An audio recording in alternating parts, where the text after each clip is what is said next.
নমস্কার বন্ধুরা, এই ভিডিওর আগের ভিডিওতে আপনারা দেখেছেন কল্পা কিন্নরের একটা সুন্দর দৃশ্য। আর সেই দৃশ্যটা হচ্ছে কিন্নর কৈলাসের। কিন্নর কৈলাস, এই কৈলাস মানে কিন্তু মানস সরোবরের কৈলাস নয়, এই কৈলাস হচ্ছে কিন্নর কৈলাস।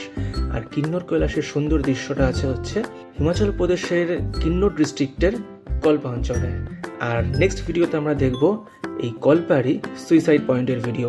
এই সুইসাইড পয়েন্ট নিয়ে অনেক তথ্য আছে, আমি ইন্টারনেট ঘেটে পেয়েছি, আপনারাও পাবেন, কিন্তু আগে দেখে নিন দৃশ্যটা।